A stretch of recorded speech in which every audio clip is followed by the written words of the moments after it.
The town I lived in back then, Marlow, held a fall harvest festival every October. It was one of those small-town traditions that everybody got involved in, whether they wanted to or not.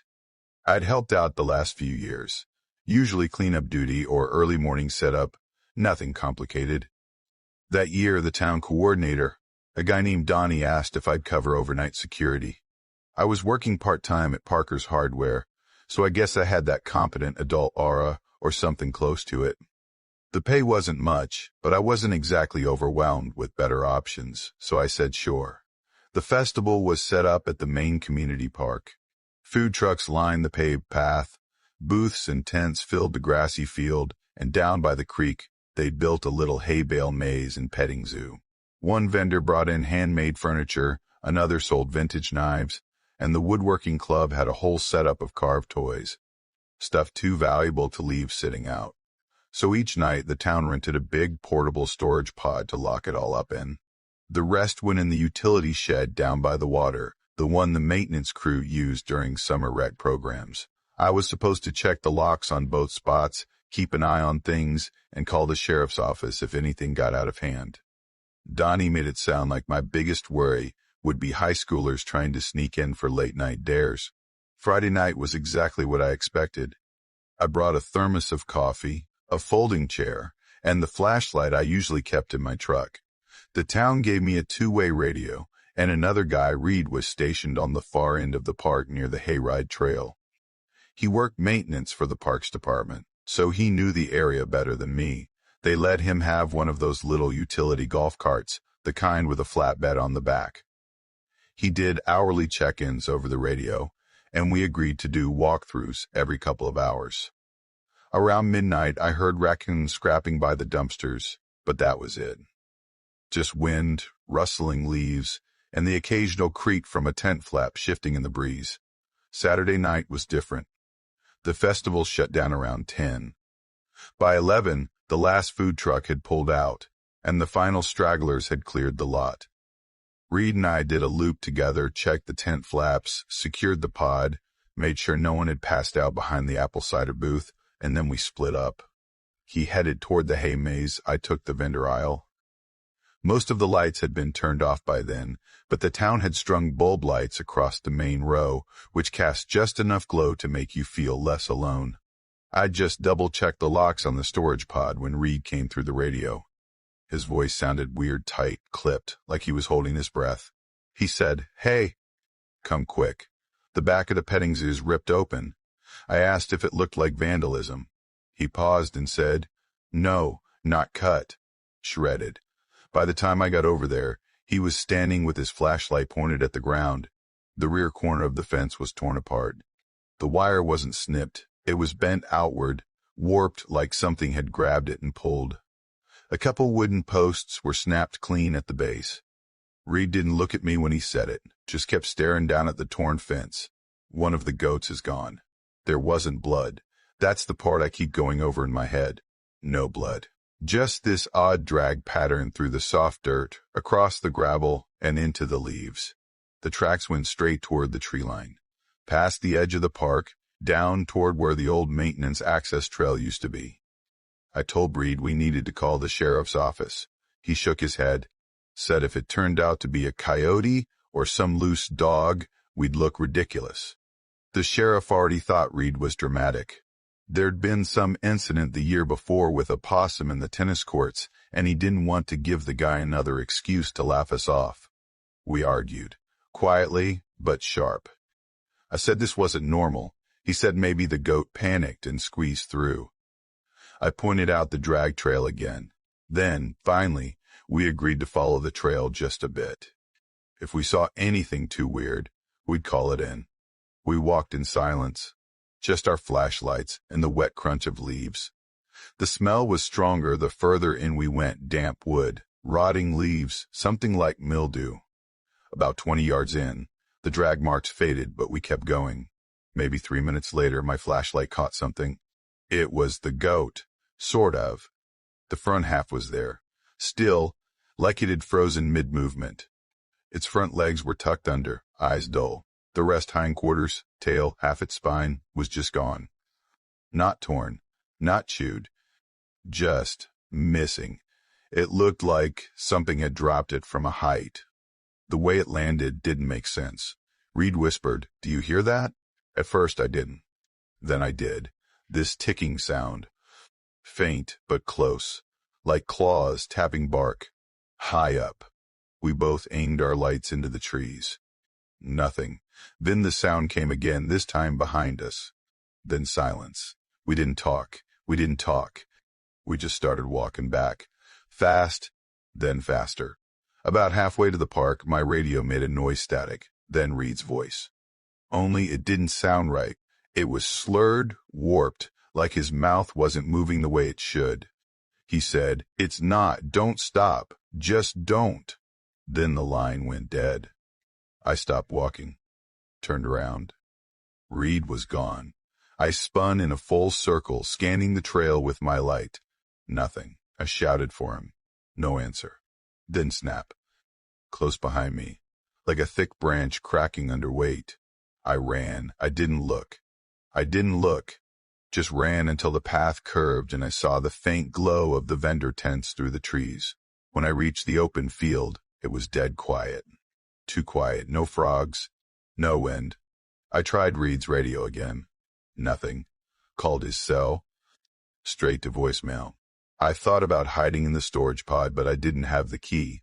Then I remembered the old shed by the creek. It had a landline. I sprinted, got inside, locked the door, bolted it. The air inside smelled like old paint and fertilizer. I grabbed the phone off the wall, one of those heavy rotary ones, and dialed the sheriff's office. The dispatcher picked up fast, but I could barely get words out. Told her something took Reed. That we'd found the goat. That something was still out there.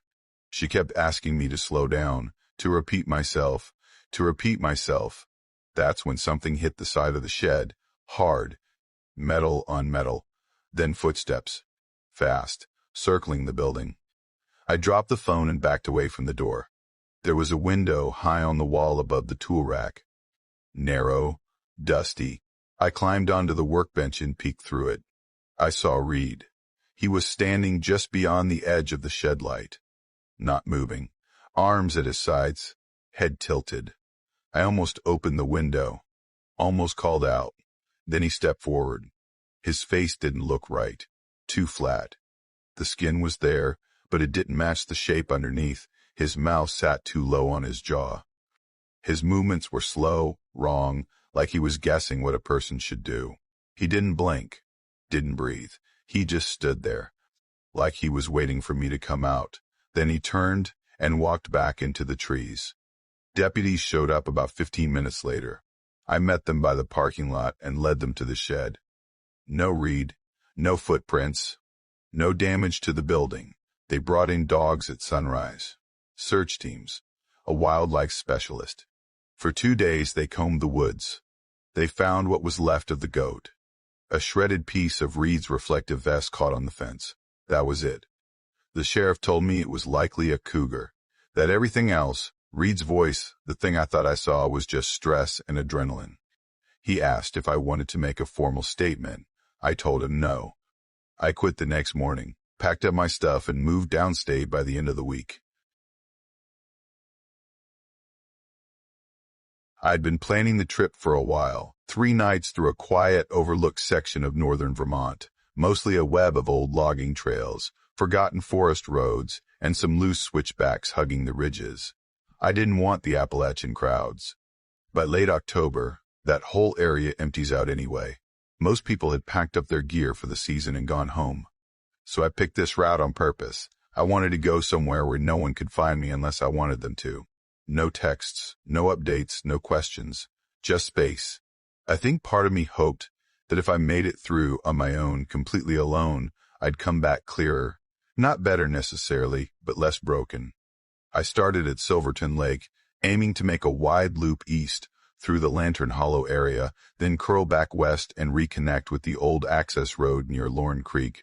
Day 1 was easy enough. Cold, but not miserable. The leaves were mostly down, carpeting the trail in these quiet, dry layers. Everything felt hollowed out. The kind of quiet that makes you feel like you're walking through something half asleep. The hills had lost their cover, their bare ribs poking out through the brush.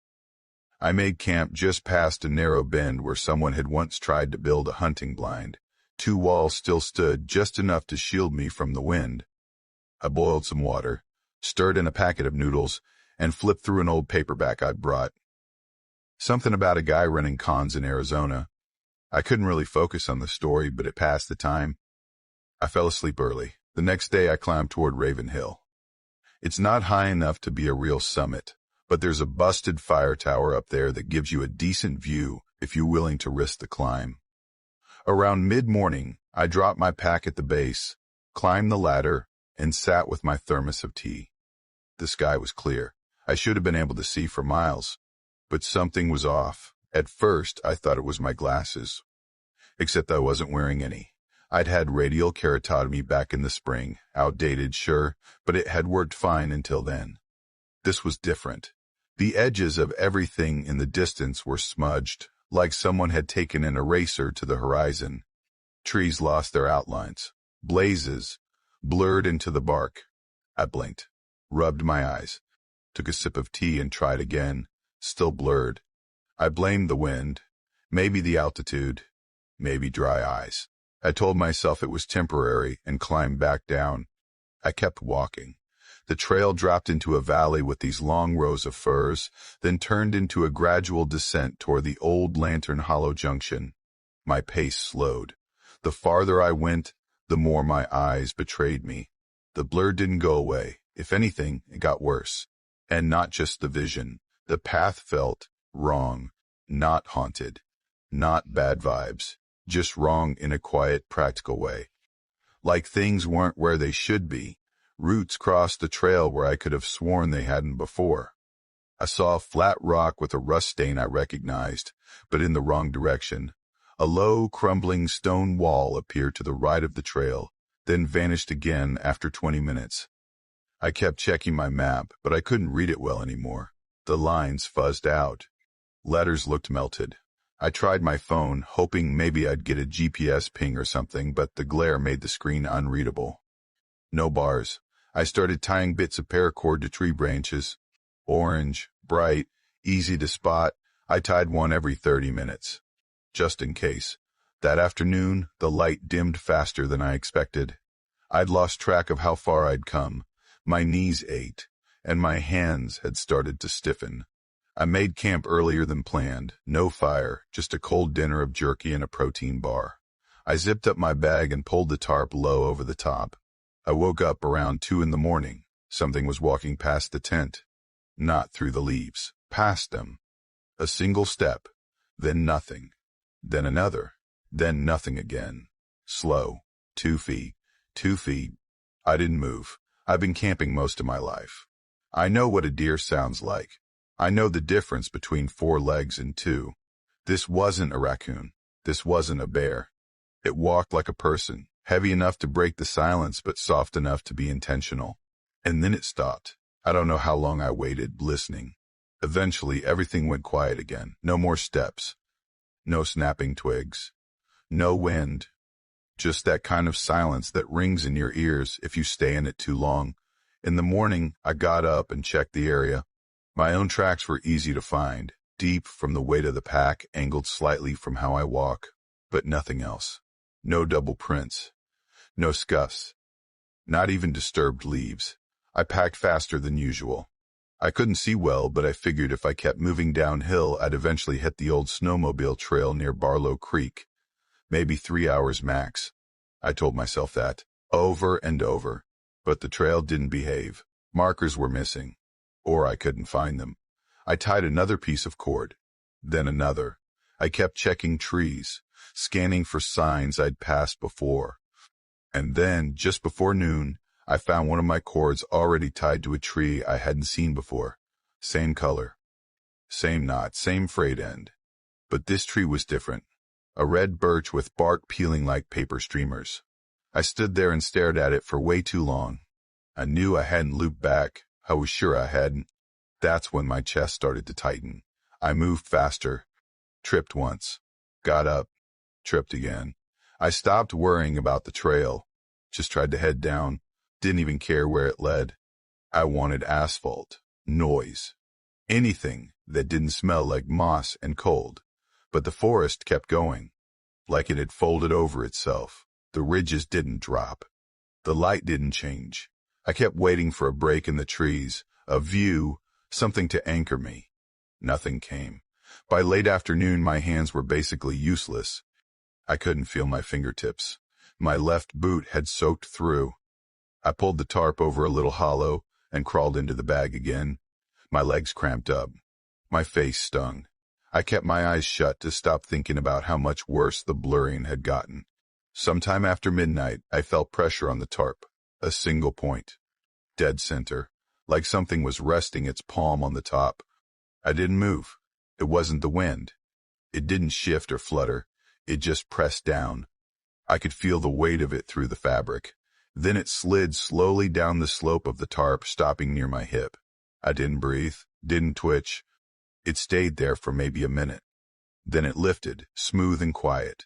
The air inside the tarp changed, got thinner, like something had sucked a little of the warmth away with it. I didn't sleep again that night. In the morning, I could barely see, just fuzzy shapes and colors. My scarf had iced over. I wrapped it around my face anyway, left a slit to see out of, and started crawling. My knees burned. My elbows throbbed.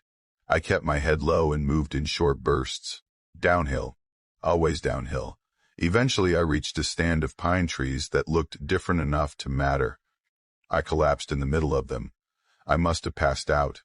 When I opened my eyes again barely, I heard a voice, not imagined, not echoing, real.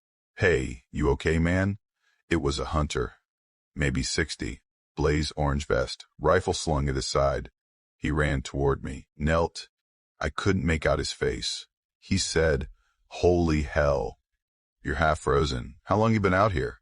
He dragged me up, half carried me to his ATV, drove me out to a service road. From there, he called in rescue. They got me to a hospital in about an hour. I stayed there 11 days. I lost 3 fingers on my left hand, 2 on my right. My corneas were too damaged to repair. I walk with a limp now. They told me I was lucky. I was working a seasonal gig with Parks and Rec, nothing fancy, just handling vendor logistics, cleanup, traffic flow, that sort of thing. It was decent work, reliable. Most days it was cones, trash duty, and folding tables. Nothing weird. Nothing worth remembering. That morning had gone like all the others. I'd shown up early, helped direct the vendor vans to their assigned slots, stacked a few barricades, grabbed coffee from a booth that gave free drinks to staff. I liked the market. There was this rhythm to it, especially at the end of the season. Parents juggling toddlers, teenagers trying to flirt while pretending to shop, old couples buying cinnamon sticks and squash like it was a tradition. I was stationed at the south parking lot entrance that afternoon. The pumpkin carving contest had just wrapped up. A group of kids darted past me, sticky fingers from apple cider donuts, tote bags stuffed with caramel corn and plastic pumpkins. I stepped back to let them through, and when I looked down, I saw it. A single small mitten. Blue. Fuzzy. Looked like it would fit a toddler. No matching pair, no tag. Just lying there in the grass, right at the edge of the sidewalk. I picked it up and carried it over to the volunteer tent, set it gently on the lost and found table beside a cracked phone case and some sunglasses. I even smoothed it out a little, not sure why. Habit, maybe. The next 20 minutes passed in the usual blur, shouting over music, helping a vendor find an extension cord, stopping a toddler from climbing into a compost bin. Then I saw her. She wasn't anyone I recognized, which was rare for Ashwood. Not a regular, not one of the seasonal tourists, not staff. She looked like she didn't want to be seen. Brown hoodie pulled low, faded leggings, rubber boots scuffed with something pale, maybe dust or flour. She didn't carry a purse, no tote bag, no pumpkin, no cider, no kid tugging at her hand. She kept walking this loop around the vendor stalls, just the far outer edge. Never stopped to browse, didn't even glance at the tables. Her head stayed down, but not like she was shy, more like she was searching for something, and she muttered, not talking to herself, muttering. It was lower than that, like the kind of whisper you'd make if you were rehearsing something and didn't want anyone to hear. Her lips barely moved, but the words, whatever they were, kept coming in this steady stream. Her hands kept twitching, opening, closing, like she was shaking something off her fingers, over and over. I watched her long enough to feel uncomfortable about it. That wasn't normal. You can feel when someone's off, and she was off in a way I couldn't name. I told myself not to stare. It's a public event. People get nervous in crowds. I've known people with social anxiety who look like they're being hunted just standing in line. Maybe she was waiting for someone. Maybe she was overwhelmed. Maybe she didn't know where to go. But here's the part that stuck with me. Every single time she passed the volunteer tent, her head tilted toward that blue mitten. Not a quick glance, she focused on it. Just the mitten. Didn't look at the table, didn't scan the other items.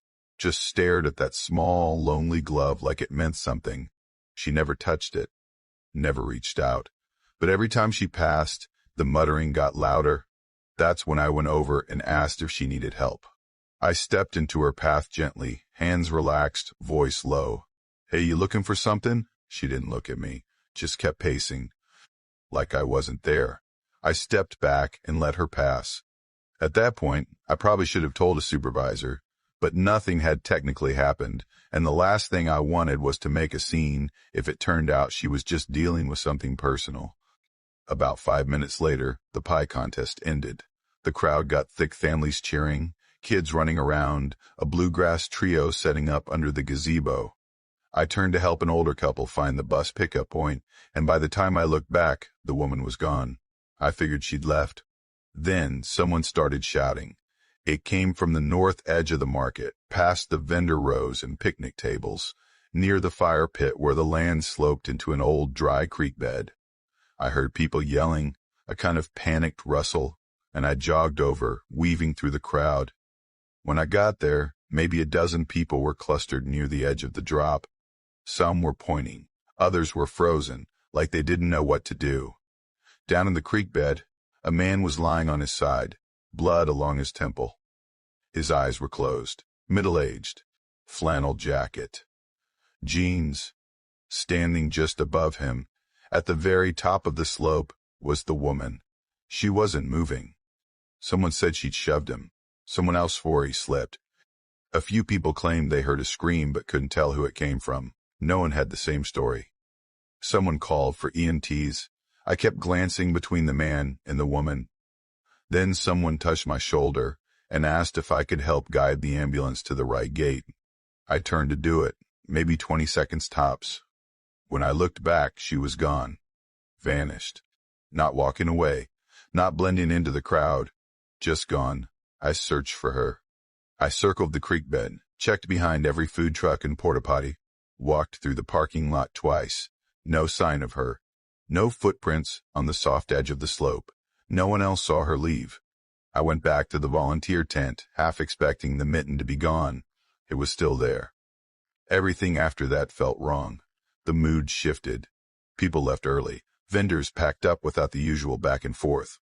I stayed to help clean. Right around 6, the sun started dipping, and I began tying up the trash bags we'd stacked behind the booths. I'd left about 7 or 8 of them by the disposal bins. When I came back 10 minutes later, every bag had been sliced open. Not torn, not chewed. Sliced. Each one had a clean, straight cut across the middle. Same height. Trash spilling out like something had unzipped them. I looked around, nothing else disturbed. No bins overturned. No animal prints. And the lost and found table? The mitten was gone. No one claimed it. I asked everyone. Staff hadn't touched it. That night, I didn't sleep. I kept thinking about the woman's hands, the way her eyes never met mine. I quit the job that week, moved to Ithaca, found a desk job, spreadsheets, phone calls. No public events. No unexpected noise. My apartment sat right up against a stretch of state forest, just this endless wall of trees behind the building, all tangled up with brush and fallen logs. In the fall, it was genuinely beautiful. That Monday in late October, I'd just gotten off a 12-hour shift at the clinic. I'm a medical assistant at this small place just outside town. I was dead on my feet, but still restless. Walking helped clear my head after those long days, and the trail was quiet that time of year. I popped in my earbuds, nothing playing, just in case I passed someone and didn't feel like small talk, and headed out. I was maybe 10 minutes in when I saw it. Just ahead, in the middle of the trail, was this really neat pile of leaves. Too neat. The trail itself was always a mess, crunchy, scattered, like a kid had dumped out a box of fall. But this was different. The pile was perfectly oval, maybe 4 feet across, yellow sycamore leaves stacked into this smooth little mound. It looked deliberate. I stopped a few feet away and stared at it. At first I figured maybe someone raked it up for their dog to roll in or something. People do weird things. But then I saw what was inside.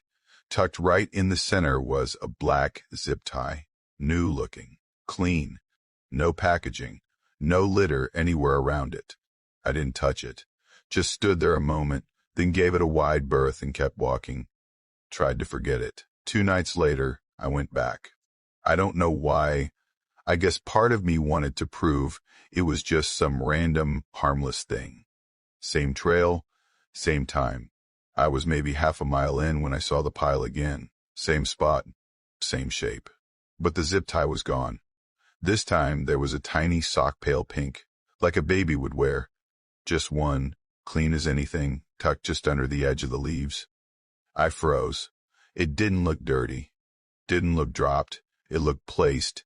I stood there for a full minute, not moving, not breathing. I didn't touch it. Didn't take a picture. I just turned around and walked home with my fists clenched the entire way. I barely slept that night. Every little creak in the building made me sit up and listen. At work the next morning I mentioned it to one of the nurses I was friendly with. She chuckled and said it was probably teenagers messing around, that I was reading too much into it. I laughed back, but it didn't feel funny. Later that day I called the parks department, told them about the sock and the zip tie. The woman on the phone sounded polite but distracted. She said they'd send someone to take a look. The next couple of times I walked the trail, it was normal. No piles, no zip ties, no socks. I started to think maybe I'd just found some weird little coincidence. Then Halloween night happened. I stayed in that evening, handed out candy, watched some bad horror movies on TV. Around 9, after the last trick-or-treaters had cleared out, I pulled on my hoodie and went for a quick walk, just to shake off the sugar crash. I told myself I wouldn't go far, just the front stretch of the trail. I didn't even make it past the first bend. There was another pile. This one was bigger, wider, flatter. The leaves were darker, older, and someone had arranged 3 objects right on top. A red shoelace, a broken pencil, a folded strip of duct tape. Lined up in a row, spaced just evenly enough to be unsettling. All of them were clean. All of them looked like they'd been placed carefully. I didn't go near it. Didn't pause to inspect. I just slowly walked backward until the pile was out of sight, then turned and walked home without looking back. The next morning, there was a notice taped to the front door of our building. Someone had broken into one of the basement storage units overnight. The super didn't say what was taken, just that we should all double-check our locks. Mine was fine. Still, it made my skin crawl. That evening, I got home from work around 8. It was already dark, cold, too real cold.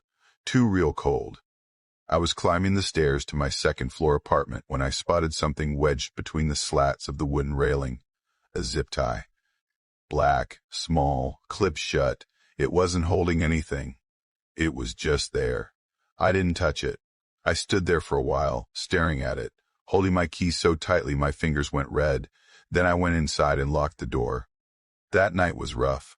I kept hearing things, soft thumps, the elevator motor kicking in, a door closing somewhere down the hall. Around 3 in the morning, I got up to check my front door just to be sure. That's when I saw the smudge. Right in the center of the peephole, this little foggy circle, like someone had leaned in and breathed on the glass. I wiped it off with my sleeve and stood there for a long time listening. Didn't go back to bed. A couple days later, a guy from upstairs knocked on my door. We'd talked maybe once before, in the laundry room. He looked nervous. Asked if I'd seen anyone outside the building at night. I said no, and asked why. He told me he thought someone had been standing outside his bedroom window around midnight the night before. His window faces the woods. After that, I started parking under the lot lights, even though it meant a longer walk. That night, I stayed up watching a show with the volume low, just trying to zone out. Around 1, I went to the bathroom. When I came back, I glanced out through the blinds. Someone was standing on the trail. They weren't walking, just standing there facing the building. I couldn't see their face, too far, too dark, just the shape of them. Still, not moving. My phone was on the couch. I looked away for half a second to grab it, and when I looked back, they were gone. Just gone. Like they'd stepped back into the trees. That was the night I stopped parking at home. I started leaving my car at the clinic and walking in. It was about 15 minutes, but I felt better being farther from those woods. Then that Friday, I found a note under my windshield wiper, folded napkin. Inside, in messy handwriting, were 3 words, I still watch. I didn't hesitate. I drove straight to the police station. I told them everything, every little detail. The zip ties, the piles, the sock, the person on the trail, the smudge on my peephole, and now the note. They listened, asked questions, wrote it all down, but they weren't alarmed. They said there was no real threat, no actual crime. No name, no suspect. They told me to keep a log. So I did. I bought cameras, motion sensors, one of those doorstops with the built-in alarm. I carried pepper spray clipped to my bag and started letting co-workers walk me to my car. I got used to sleeping with the lights on and a baseball bat by the bed. And then, for a while, nothing. 2 weeks went by. Then 3. A month. Silence. I started to exhale a little. Thanksgiving came. I didn't travel. I stayed in town, spent the afternoon cleaning, trying to get my head back on straight. Around 6, I took out the trash. The dumpsters were tucked in this little dark corner of the parking lot, but I didn't think anything of it. Just a normal chore. When I came back up the stairs, my apartment door was cracked open. Just slightly, just enough. I froze. I never, ever leave it that way. I backed down the stairs and called 911. The cops showed up fast, cleared the apartment. No one inside. Nothing stolen. Everything looked normal, except my hallway rug. It had been flipped around completely. The pattern was facing the wrong direction. Someone had picked it up, turned it, and laid it back down. I didn't even notice at first, but once I saw it, I couldn't unsee it. I moved out a week later, found a place across town in a newer building with keycard entry, cameras in the halls, and floodlights that stay on all night. It's louder, more expensive, but I sleep better. I was house-sitting for my friend Darren while he and his family were away visiting his in-laws in Indiana. He lived just outside of Eastwick, Connecticut. Not exactly deep woods or anything, but far enough out that once the sun went down, the only things you heard were the wind dragging through the trees and the occasional rustle of something small in the leaves. It was the last week of October. Darren's kids had gone a little overboard decorating for Halloween that year. Plastic tombstones in the front flower beds, fake spider webs sagging between the porch rails, those blinking jack-o'-lantern lights that never blink in sync no matter how many times you reset them. The porch had a scarecrow too, slouched in a lawn chair, with a floppy hat and straw wrists sticking out like it had given up halfway through October. The house sat at the end of a winding driveway that cut through a small patch of woods.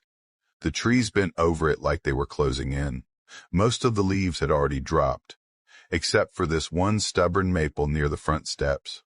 It held onto its leaves longer than everything else, bright red, almost defiant against the grays and browns around it. Every time I pulled up, it looked like something out of a postcard. My job was easy. Feed their 2 cats, pick up the mail, water a couple of dying houseplants, and make sure nothing flooded, exploded, or caught fire. I slept in the guest room upstairs, made coffee in the mornings, scrolled through my phone for longer than I should have, and took long walks to kill time. The trail behind their house looped into a state park, and most days I had it completely to myself. For the first few days, everything was fine. On the fourth morning, I checked the mailbox and found something odd. Wedged between a furniture store flyer and a water bill was a plain white envelope. No stamp, no return address. Just the word sorry scrawled across the front in thick red marker, all caps. Inside, a blank sheet of printer paper. No message, no signature, just empty. I stared at it for a minute, then set it aside on the counter. Figured it was some kid's idea of a Halloween joke. The kind of thing you do when you're bored and your mom won't let you go out past dark. I didn't really think much of it at the time. That night, I woke up a little after 2. Not because of a sound, really. More like a shift. You know how sometimes you wake up and can't figure out why, but something just feels off? That was it. I sat there in the dark for a minute, listening. No creaks, no meowing, just stillness. Then I noticed the porch light was out. I always left it on. Every night. It had worked fine the night before. I got up, walked to the front door, and flicked the switch a few times. Nothing. The bulb hadn't burned out. It wasn't that kind of flicker. It was just dead. The cats weren't making any noise either. They usually went nuts around that time, chasing each other, knocking over whatever I forgot to close. But that night, I didn't hear a single paw step. I grabbed a flashlight from the drawer and stepped outside. Just a quick look, I told myself. The air had that bite to it, cold enough that your breath feels like a warning. I swung the beam of light across the porch and down the steps, then up toward the tree. The maple looked wrong. A few of the lower branches were bent, not broken, but curved down like they'd been climbed, and near the trunk, just above eye level, were muddy smears. Fresh ones.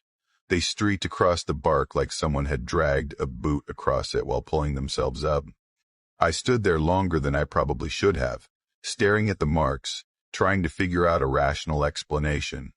Raccoons don't wear shoes. I checked that the door was locked 3 times before going back inside. Didn't even pretend to sleep after that. The next morning, I went out to take another look. In daylight, the mud was even more obvious. Dark streaks and a faint tread pattern that looked just enough like a boot to make my stomach knot up. I took a few pictures and called Darren, asked if any of his neighbors were the type to pull dumb pranks. He laughed and said no. Everyone around there was retired, quiet. The kind of people who called the police over noisy leaf blowers. He told me to call the sheriff if I was freaked out. I told him I was fine. I wasn't. That afternoon, I went out for a walk on the trail again, just to clear my head.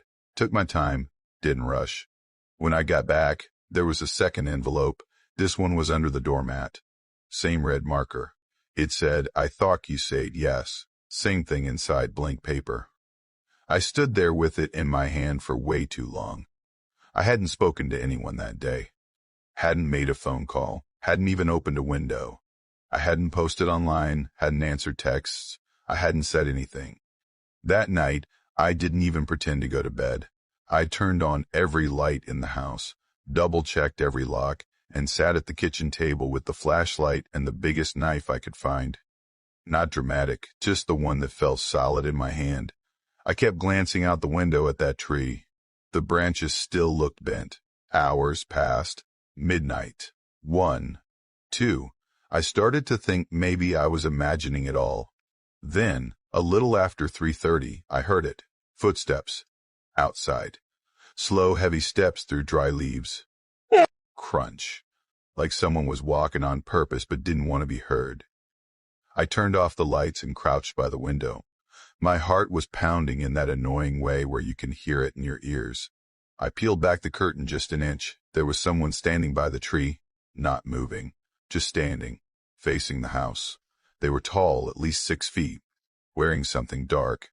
I couldn't make out the face, just the outline in the moonlight. They didn't move for a long time, just stayed there.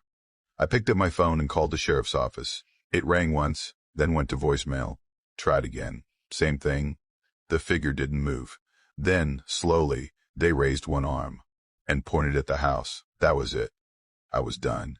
I grabbed the cats, my keys, and my bag and went straight out the back door. Got in the car and drove. I didn't even check the mirrors until I was 10 minutes down the road. Ended up parked at a gas station just off the highway, sitting there under the fluorescents until sunrise. I texted Darren around 6 a.m. Told him I wasn't going back. He'd have to figure something else out. I didn't hear back for a few hours. When he finally responded, he was understanding but confused. He said nothing had ever happened like that before, that he'd come back early if I needed him to. I told him not to bother. I was already gone. But later that day, after getting some sleep, I drove back just once. Middle of the afternoon, full sun, just to drop the keys through the mail slot. Everything looked fine. Normal. Porch light worked. No mud on the tree. No sign anyone had ever been there. Except for one thing. One of those fake tombstones in the mulch bed, the ones his kids had set up, had been moved. It was facing the house now. And someone had written across it in black marker, "I waited." I left the keys and never stepped foot on that property again. Darren told me nothing else ever happened. No more letters, no more signs. Cats were fine, house was fine. He chalked it up to a Halloween prank and moved on. I didn't. I changed my number, moved to a different place. Didn't tell most people why. It felt ridiculous trying to explain it anyway. The apartment I was renting sat above a shuttered antique store on Knox Avenue.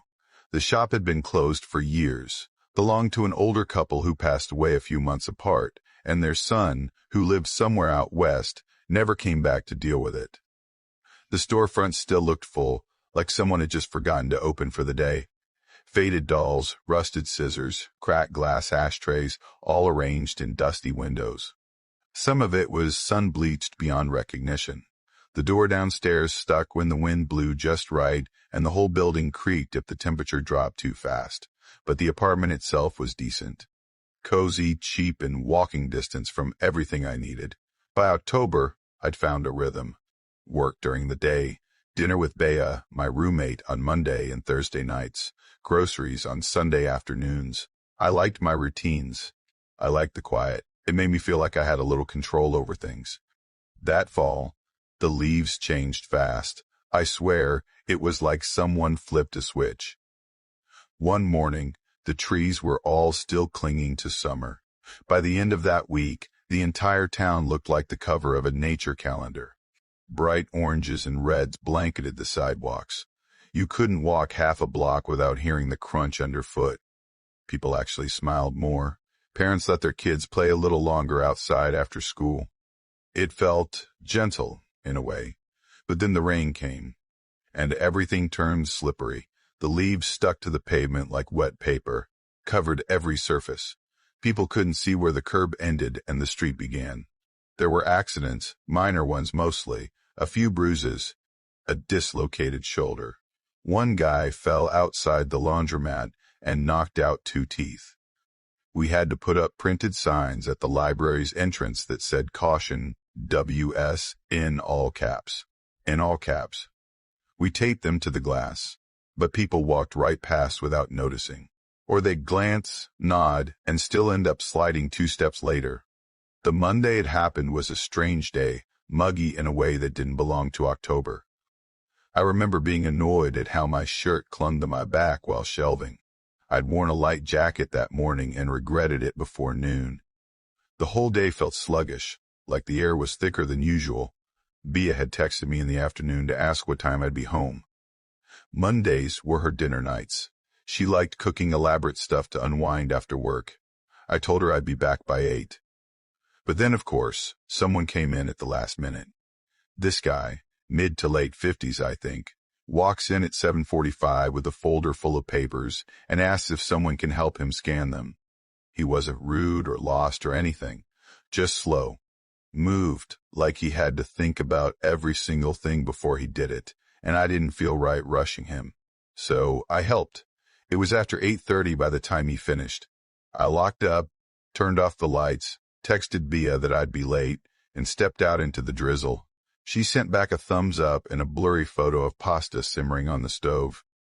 I smiled at that. The kind of photo you send someone when you're hungry and smug about it. My walk home usually took 10, maybe 12 minutes. There's a main street route, which is a little longer, and then there's the alley shortcut behind the library that cuts through to Talbot Street. Not a real road. Just a narrow service path between the old pharmacy and a long abandoned florist shop. Not technically public, but no one ever stopped me. It saved time. I'd used it more times than I could count. Most people avoided it, especially at night. The buildings on either side were tall and close together, so it was always dark, even during the day, and the drainage was awful. Every time it rained, puddles formed that took days to dry.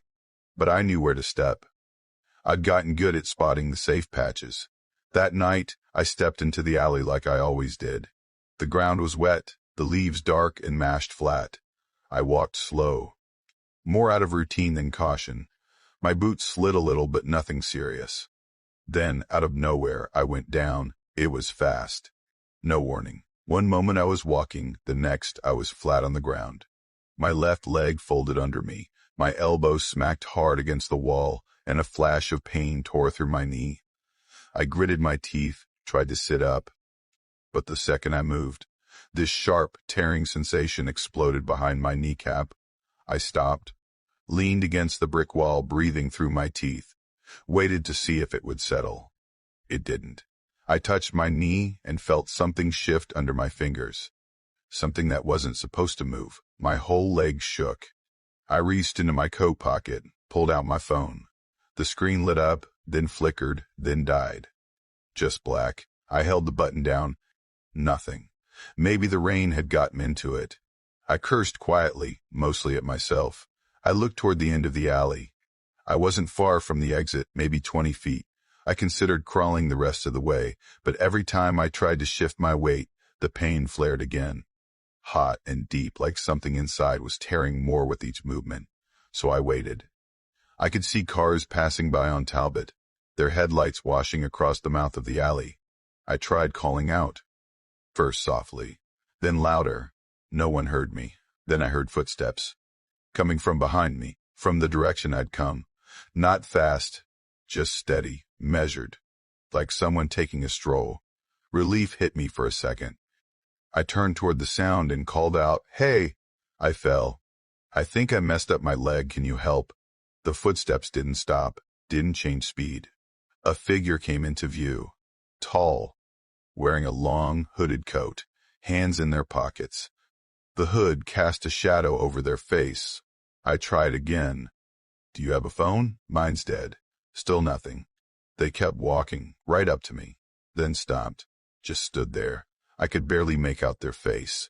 Pale skin, thin lips, a bit of stubble on the jaw, no expression. Then they said, quiet but clear, "Do you remember what day it is?" I blinked at them. "What?" They crouched down. Not to help, just to look, just to look. Eyes level with mine. "You always go this way," they said. "Sometimes with headphones, not when it rains. You look behind you at the end of the alley, like it matters." I froze. "I've seen you 12 times, they went on. First was September 10th. You wore yellow." My mouth was dry. Then they reached into their coat and pulled something out. It was my wallet. I didn't even know I'd dropped it. They opened it, looked at my ID, then placed it gently in my lap. "I like the yellow better," they said, and brushed a finger across the sleeve of my black coat. I couldn't move, couldn't even breathe right. Then they stood, slowly, turned, walked back into the dark. Didn't say anything else, didn't run, just vanished. I sat there shaking, heart pounding so hard it made my head hurt. I didn't even try to move. Not until another set of footsteps came, faster this time. A kid, maybe 16, on a skateboard, hoodie pulled up, earbuds in. He stopped cold when he saw me on the ground. Yanked his earbuds out and said, "Holy crap, are you okay?" before pulling out his phone. He kept glancing into the shadows behind me while we waited for the ambulance, like he half expected something to crawl out of them. Paramedics got there in 10 minutes. Torn ACL. Surgery. Months of physical therapy. I was out of word for a while. Bea covered for me more than she should have. I told the cops everything. Every detail. They took it seriously. But there weren't any cameras in the alley. No prints, no evidence, No leads.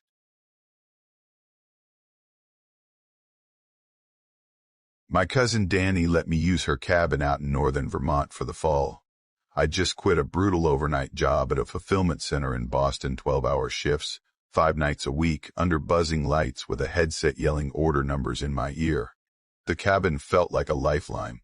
Danny called it the retreat, and, honestly, that name wasn't far off. I planned to spend the whole month of October there. Nothing complicated. Just walking the woods, reading, sleeping. For the first few days, that's exactly what I did. I settled into a routine. Wake up early, heat water for coffee on the stove, then hike a 4-mile trail that started behind the cabin and loop through a shallow valley before coming back up the other side. It was a peaceful route, quiet except for birds and the occasional snap of a branch. I didn't see anyone else. Not once. The trail wasn't official. Danny and her brothers had cleared it years ago with a couple axes and a lot of determination. They'd marked it with these hand-painted signs nailed to trees. Most were faded and a little crooked, but still legible. Creek, cabin, loop. The words were painted in white, though by now the paint had worn to a dusty gray. I liked those signs. They made the place feel homemade, like it had its own quiet history. On the 4th morning, something changed. One of the signs, the one at a fork where the trail split, was off. It was supposed to point right, back toward the cabin. But now, it was pointing left. I was sure it hadn't been that way the day before. The nail holding it in place looked solid, and the wood wasn't rotted or bent.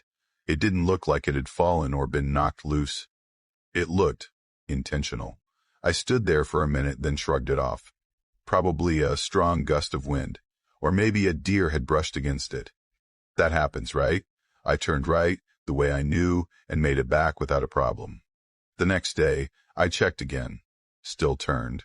By day 8, I couldn't stop thinking about it.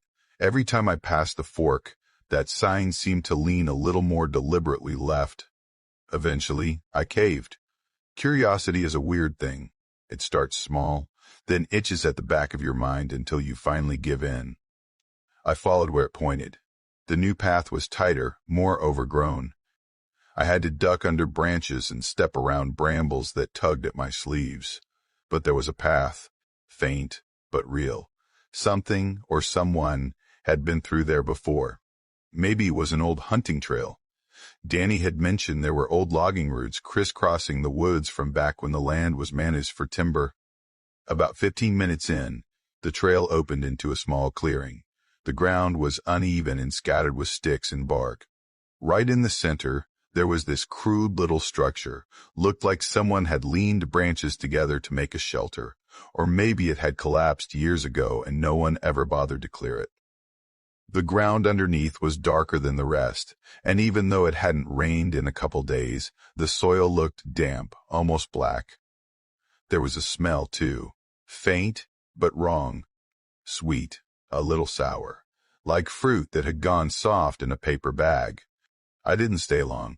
I stepped around the structure and kept going. Told myself it was just a forgotten campsite. Plenty of weird stuff ends up in the woods. 20 minutes later, I found another sign, same size, same style, nailed to a birch tree. It said Loop.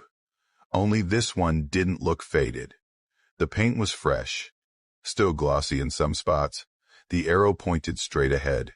That didn't sit right. I'd already gone farther than the original loop. There shouldn't have been another sign out here, especially not one that looked brand new. I turned back.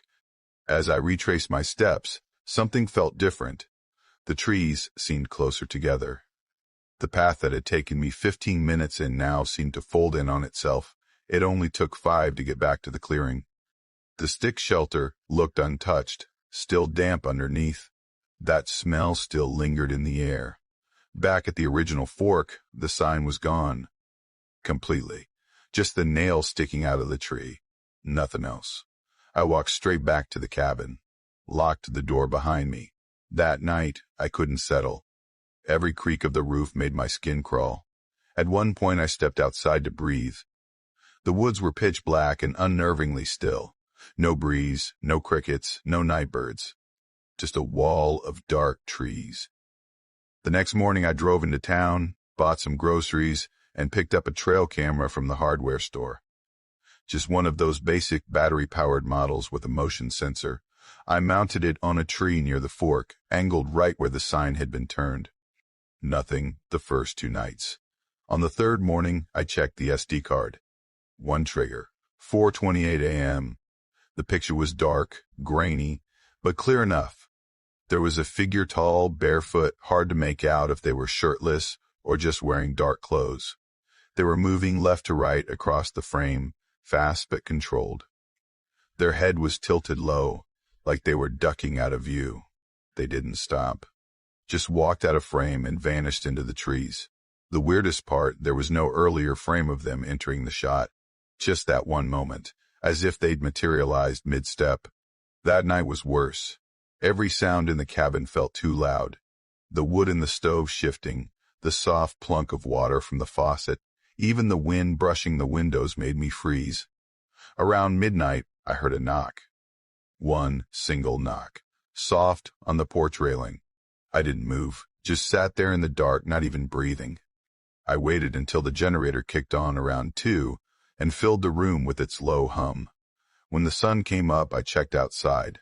No footprints. The ground was covered in dry leaves, but even so, no disturbed spots, no scuffed dirt. Just quiet. That afternoon, I checked the camera again. New footage. Same exact time. 4:28 a.m. This time, the figure moved slower. It came from the same direction, stopped at the fork, right where the sign had been. Then it turned toward the camera. It started walking forward, one step at a time, getting closer. Its shape began to fill the lens. Then static. I didn't even bother packing. Left the food, the bedding, the trail cam. Locked the cabin, got in the car, and drove south before the sun went down. 30 minutes outside of town, out past the industrial park where the buildings thinned and the road narrowed into 2 cracked lanes wrapped in trees, mostly maples. I was the last seasonal hire that year. Everyone else had already finished their hours or moved on once the real cold started creeping in.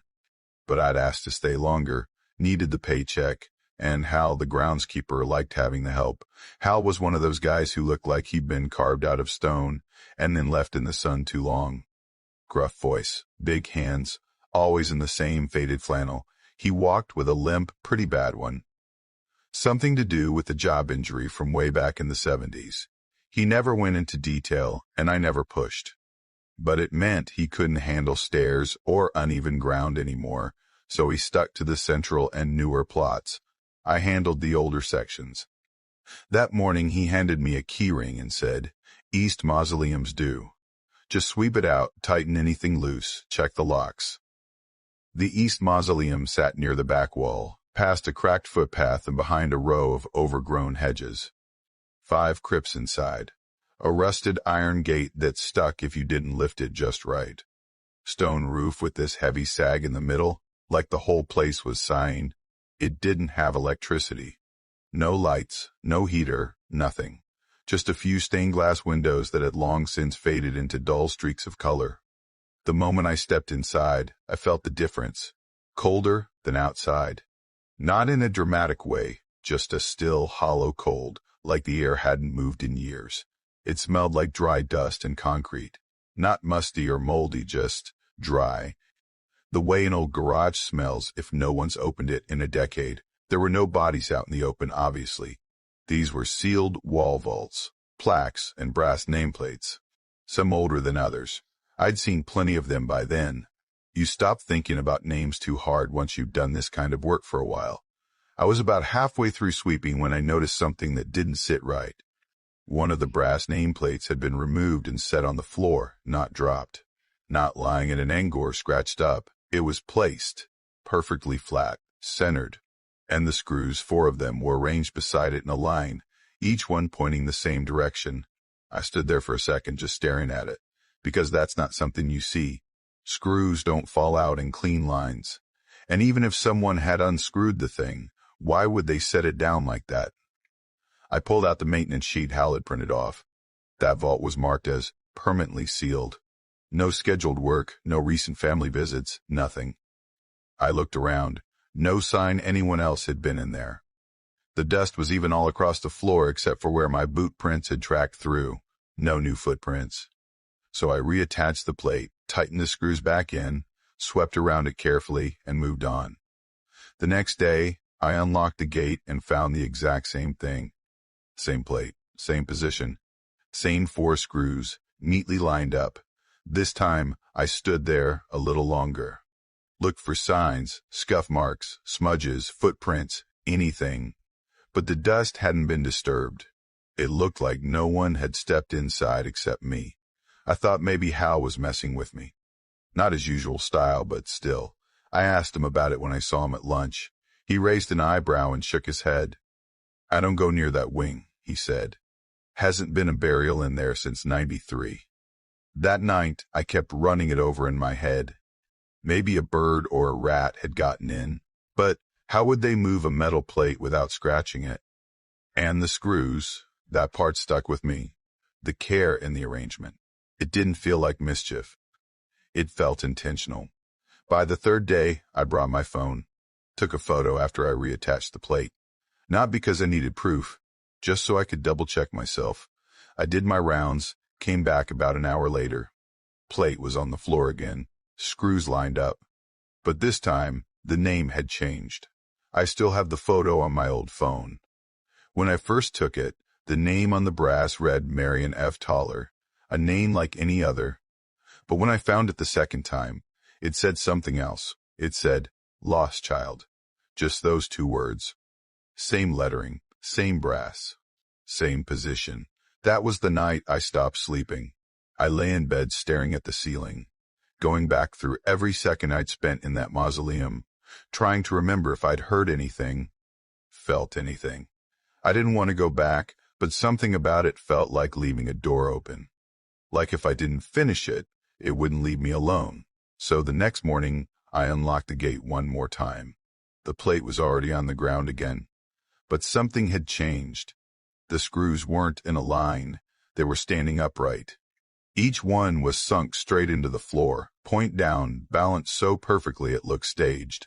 I reached down to pick one up, and it didn't move. I pulled harder and sliced my thumb on the edge. Blood welled up fast. I turned around to grab my gloves, just for a second. When I looked back, the nameplate was gone. Not shifted, not fallen behind anything, just gone. There hadn't been a single sound. No scraping, no footsteps, no creaking gate, nothing. The air felt heavy and flat. Then I felt a tap of cold on my cheek. I looked up, and the stained glass above the entrance was weeping, not leaking. There was no hole. Just these slow, thin trails of water sliding down the inside of the glass. It hadn't rained in almost 2 weeks. I backed out fast, locked the gate, and found Hal. I told him I wasn't going in there again. He didn't argue. He just looked at me real serious and asked, "Did you see her?" I told him no. I hadn't seen anyone. He gave a slow nod. Then he said, "When I started here, my boss told me about that crypt. Girl went missing in town, sometime in the '60s. Her dad carved that plate himself. Put her ashes in there when they found what was left of her." He paused, then added, he didn't want attention. Said naming her would bring people he didn't trust.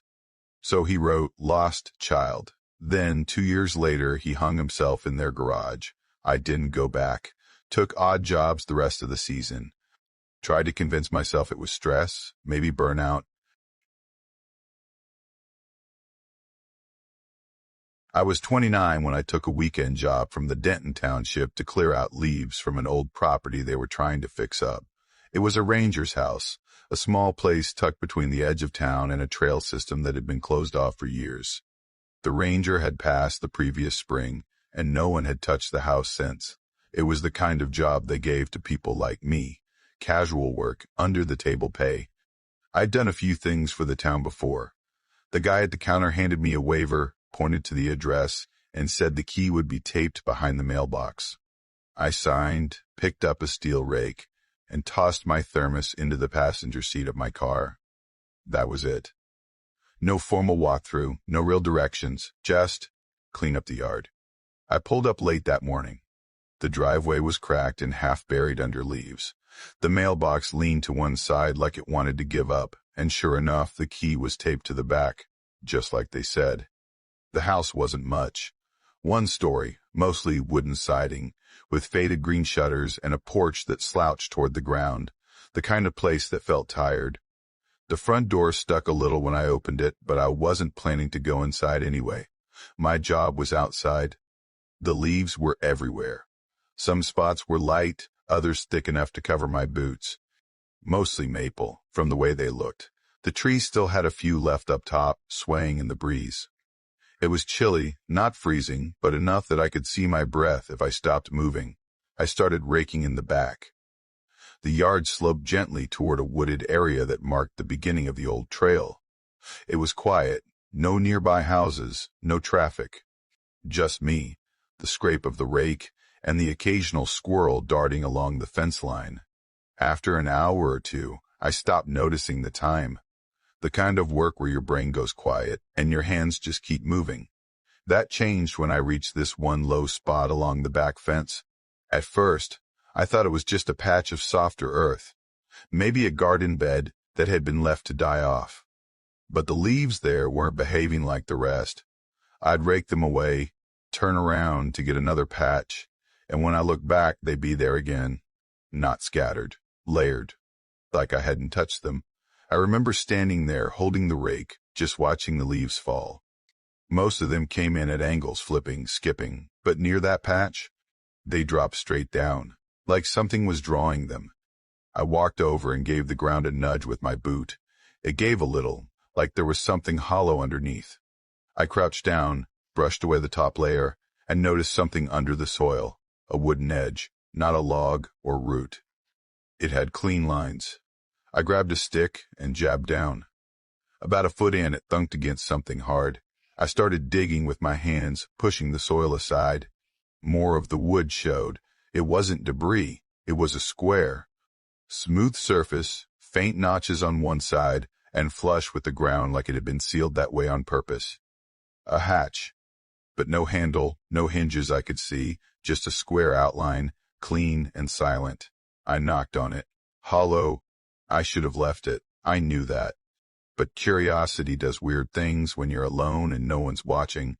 I shoved my fingers into the edge and pulled. It stuck at first, but then gave with a crackling sound as the dirt broke loose. When it finally lifted, a cold gust of air rushed out, wet, stale, and sharp, like something had been buried and forgotten down there. I opened it just enough to peek inside. There was no ladder, no structure visible, just blackness. The smell was heavy earth and rot, maybe some kind of wood that had been soaked for too long. It wasn't a basement. It didn't feel like anything designed by a builder. Just a hole. And I shut it fast, let the weight drop. The sound was dull, and the dirt puffed out at the edges. I remember stepping back, brushing my hands off, trying to act like it didn't matter. I wasn't getting paid to mess with weird underground spaces. I figured I'd just note it, tell the township, and let someone with better tools deal with it. Maybe it was an old storm shelter or storage pit, not my problem. I went around to the front porch, sat down, and unscrewed the lid of my thermos. The coffee had gone cold, but it gave me something to do with my hands. I pulled out a little notepad from my jacket and started writing down the location of the hatch, how far back it was from the tree line, anything that might help them find it. Then I heard leaves moving. It wasn't a gust. It wasn't swirling. It was directional, slow. And I stood up. The rake was still where I left it, a few feet from the hatch. But there, cutting through the yard, was a thin trail, a line where the leaves had been shifted. Dragged, like something had moved across the surface from the hatch, heading around the side of the house. I followed it, even though everything in me was telling me not to. The trail ended at one of the side windows. The glass was fogged from the inside, like someone had been breathing on it, and in the middle of that fog there was a handprint. It wasn't mine. I hadn't touched any windows, and the house had been locked when I got there. I pulled out my keys to check, or tried to. The house key was gone. I checked my jacket, my jeans, my boots. I retraced every step from the porch to the hatch and back again. Nothing. It wasn't in the grass, not on the driveway, not in the car. I checked the side door of the house. Still locked with a rusty padlock. No sign of forced entry. I pressed my face to the window again, trying to see past the smudges. There was something inside. A table. Maybe a chair. Nothing moving. I stepped back and looked toward the backyard. The hatch was open again. Not fully. Just cracked. Just wide enough. And the rake, my rake, was lying across the edge of it, like it had been used as a lever, or like something had tried to keep it from closing. I didn't move for a long time. I just stood there, holding my breath, staring at the dark line in the grass. Then I picked up the rake, kicked the hatch shut, and dragged a trash bin over it. One of those big ones, with a lid and wheels. I don't know what I thought it would do, keep it shut maybe. Or warn someone else. I didn't finish raking. I didn't even collect my notes. I got in the car and drove straight to the municipal building. The woman at the front desk looked confused when I explained. I told her I found something odd, a hatch or crawl space that wasn't listed in any of the property notes. I didn't mention the handprint, or the key, or the fact that it had opened on its own. She said they'd send someone to check it out. A building inspector called me the next morning. His name was Weldon. He asked me where exactly I had found the hatch. I gave him the same directions I'd written down. He paused for a second and said, "We didn't find anything." I asked what he meant. He said the yard looked undisturbed. No hatch, no changes in the ground, no wood under the surface. The window was clean. No smudges, no handprint, no fog. They figured I'd wandered into the wrong spot, maybe past the fence line, maybe down one of the old deer paths. Maybe I saw a root cellar from another property, but I know where I was. I parked in that driveway. I unlocked that door. I raked those leaves. I stood over that hatch. I heard something move. I didn't argue. Just said thanks and hung up. I still have the rake. I meant to return it to the township shed, but I never did. It's sitting in my garage right now, leaned against the wall with its teeth bent at weird angles. The same spot where it got warped when I dropped it over that open hatch, like something had pushed up against it from underneath. I haven't been back to that property, haven't even driven past it. I take different jobs now. I was 22 when it happened. It was this weekend security job out near Maple Hollow, Vermont, just something seasonal for the fall festival. I picked it up because my roommate from college, Tyler, said it was an easy gig. The festival ran through all of October, ending the Sunday before Halloween. It took place on this old orchard property called Crestfield Farms. Just a few outbuildings, a big barn on the hill, and a long gravel loop that circled the main event area. They'd pack everything up at sunset and clear out by 8. After that, it was just me, a flashlight, and a two-way radio until 11. The first couple of weekends were uneventful, peaceful even. The orchard smelled like cinnamon and old apples, the kind of scent that just sticks in your clothes. I'd do the loop maybe twice an hour, check all the trailer locks, and hang out near the front shed where they kept backup supplies. I barely needed the map they gave me. It was a straightforward layout. The only thing that felt slightly off was the barn light. It was on a motion sensor, and sometimes I'd see it flicker on before I even rounded the corner. I figured maybe deer were triggering it. There were traps in there for raccoons, so it wasn't crazy to think something small was setting it off. Still, I reported it every time, like protocol said. By the second weekend, though, something started to shift. That Friday, around 9, the radio buzzed with static. Not just the usual soft crackle you hear sometimes, but this weird, sharp interference like someone rubbing sandpaper directly against the mic. Then it just cleared. Completely. No voice, no message, nothing. Just silence. I stood still for a second, waiting, but nothing else came through. I kept walking, probably a fluke, I figured. Around 10, I was finishing my last loop of the night. I got to the barn and noticed the light didn't turn on at all. I waved my arm in front of the sensor. Still nothing. Maybe the bulb had finally gone. No big deal. Then, just as I was about to head back, I heard someone cough from inside. Not loud.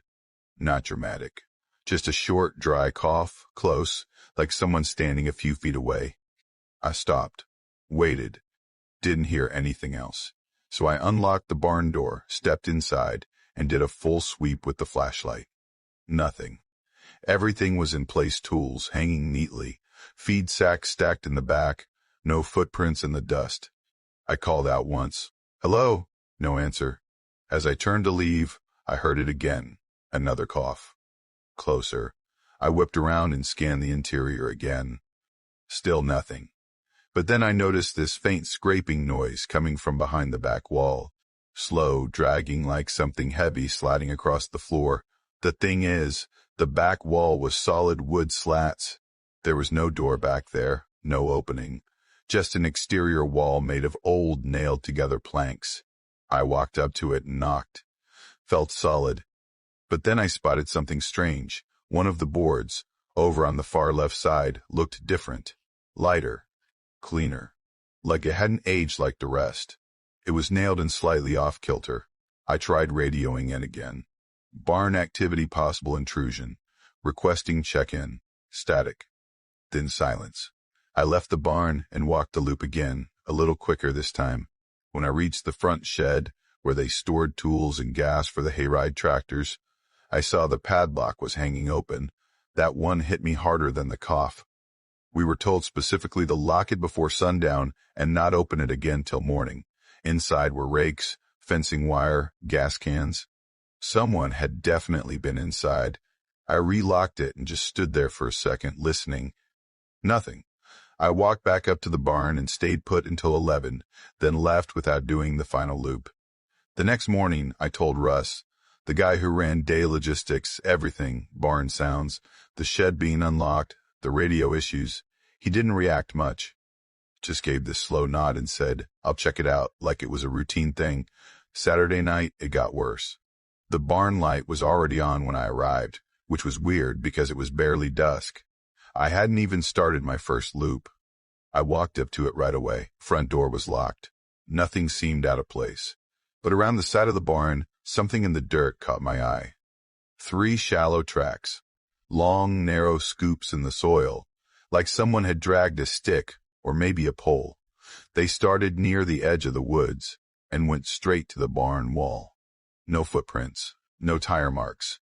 Just those lines, spaced a few inches apart, going right up to the back side of the barn. I followed them and squatted near the wall, right where I'd seen the newer board the night before. Only now, it was gone. Not broken. Not hanging loose. Just gone. In its place was a narrow gap, just wide enough to fit your arm through. I pointed my flashlight in, half expecting to see nothing. What I saw looked like the start of a tunnel. I'm not even sure that's the right word. It was rough, like something had clawed through dirt, not dug with tools. The beam from my flashlight only lit the first few feet, but it kept going into the ground. No wood beams, no signs of construction, just packed earth. That didn't sit right with me. The barn didn't have a basement. No crawl space either. It was just built on dirt. I stepped back quickly and tried the radio again. Same loud static as the night before, followed by complete silence.